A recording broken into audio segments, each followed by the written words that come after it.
Hey, how's it going?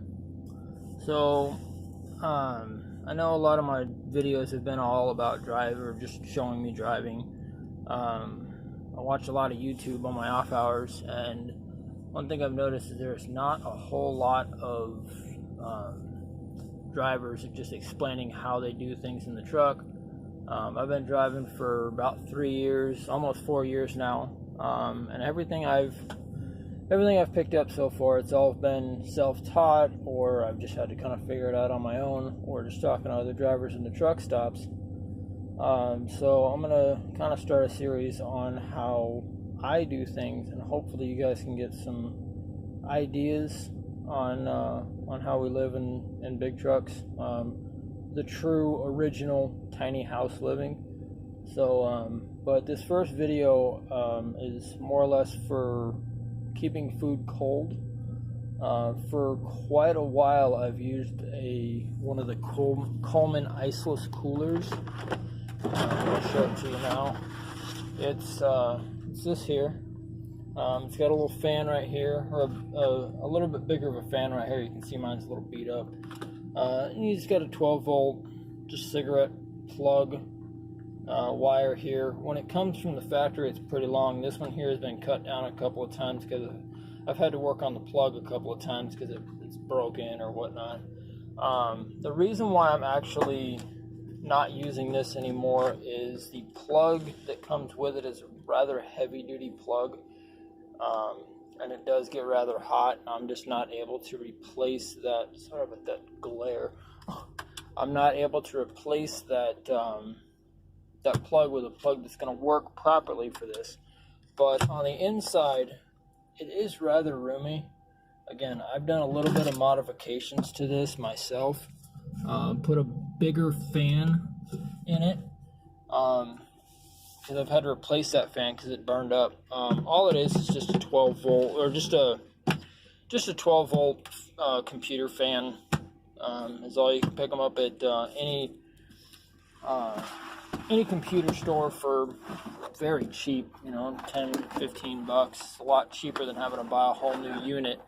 And it's a very simple replacement item. It's 4 screws and a plug. If you know how to splice in wires, it's very easy.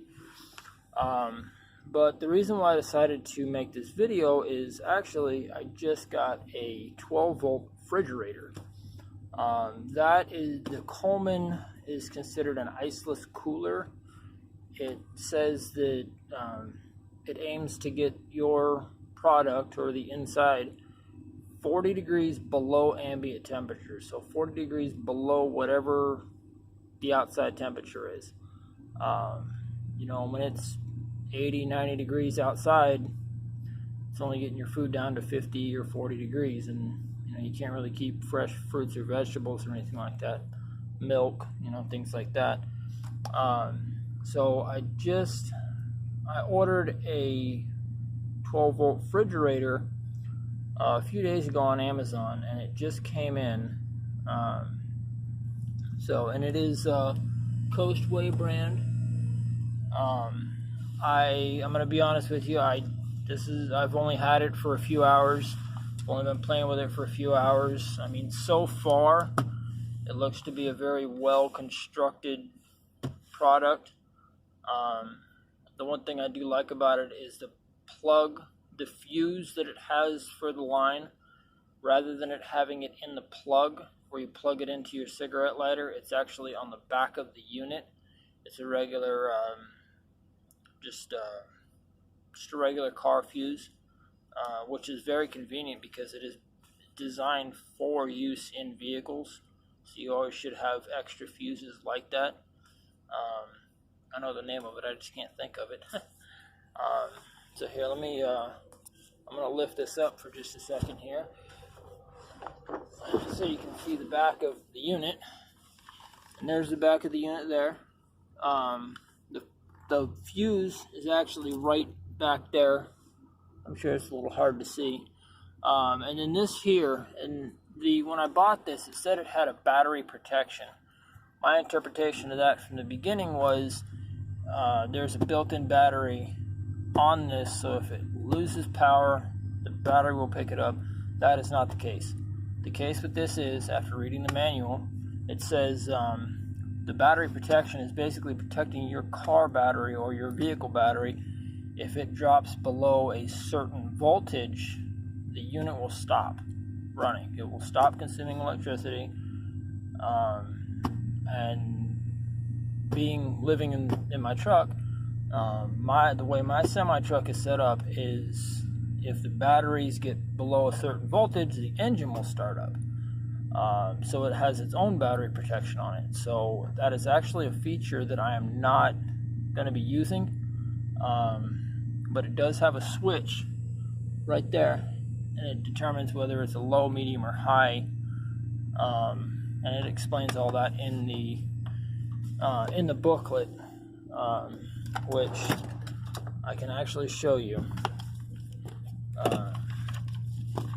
That is on the second page, and it's right here. If you'd like, you can pause this for a minute and read that. I'm not going to stop. But, but for the most part, it's a very well constructed unit. It's got these heavy duty handles on the side, which I really like. The Coleman does have handles, but they're kind of flimsy. These here there's a rubber grip on them. I know it's kind of dark there, sorry. There's a little bit of a rubber, or just a coating on that handle. I mean, you can wrap your hand around it and really grab it. And then you've got your display here. Now, when I got this and plugged it in, I was trying to figure out how to make it start working, because it said it was 81 degrees inside.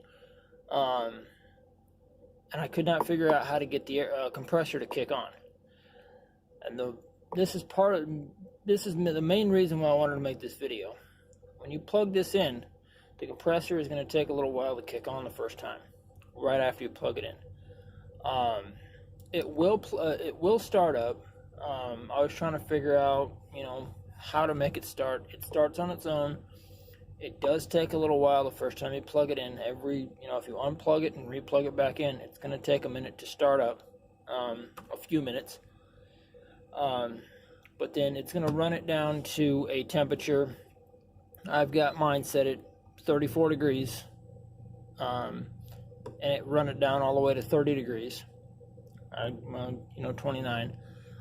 Your settings, you can go from Fahrenheit, Celsius, for those people that use Celsius, which, believe me, I hate the imperial system, but, so you can go Fahrenheit, Celsius, your eco mode, or your HH, which I don't know what that means, but basically it makes it so it's not eco mode. Eco mode, you can use a lot less power, from what I understand. And this does go all the way down to 2 degrees below zero, or I believe all the way up to 40 degrees above. The inside is actually rather spacious. It does have a error code. So if there's an error code on your display, it'll tell you what's going on. And then there's just basic instructions here. There is a light in there, which is very convenient. And all this food, this was not in there. All this food and all this food was in my Coleman cooler. Pretty packed. As you can see, there is a lot of room. I just went out to dinner. There's a regular styrofoam container you get from dinners, and it just sits right in there. And there's even more room. You can stack it clear up to there if you really want to. And this back here, it's actually very convenient. I got my milk.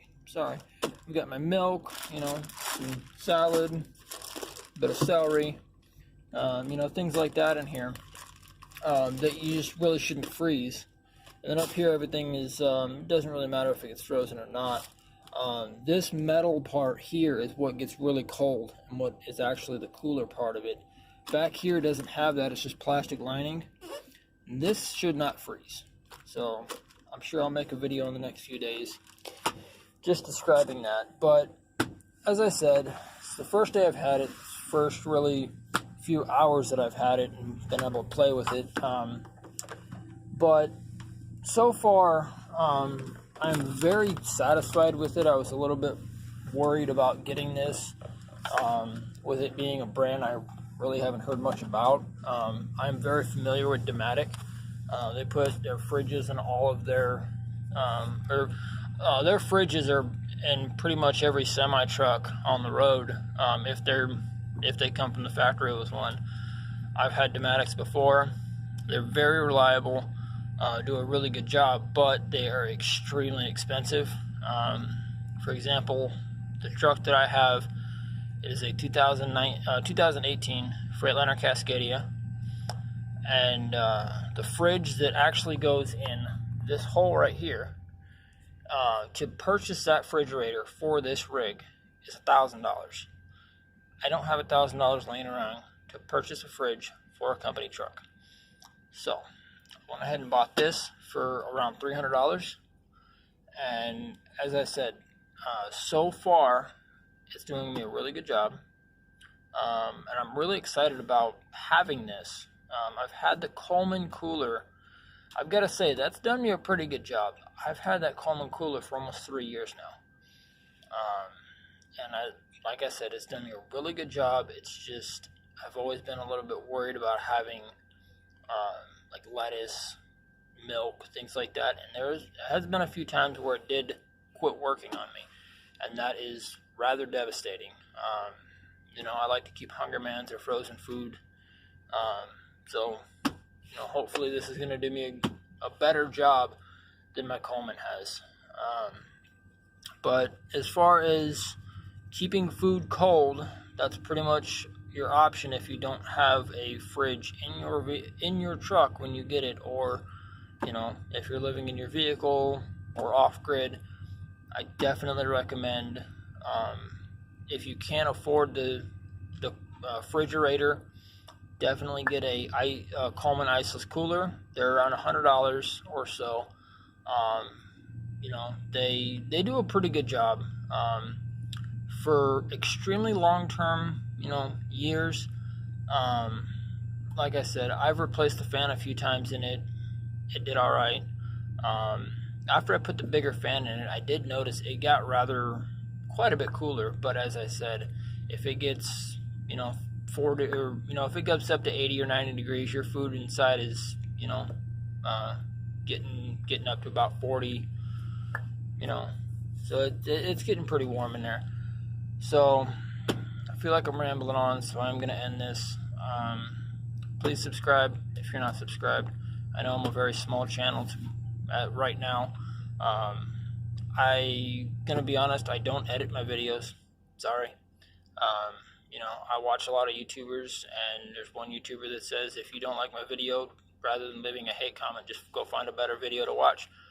If you don't like my video, I'm sorry. Please comment how I can improve. But thank you for watching.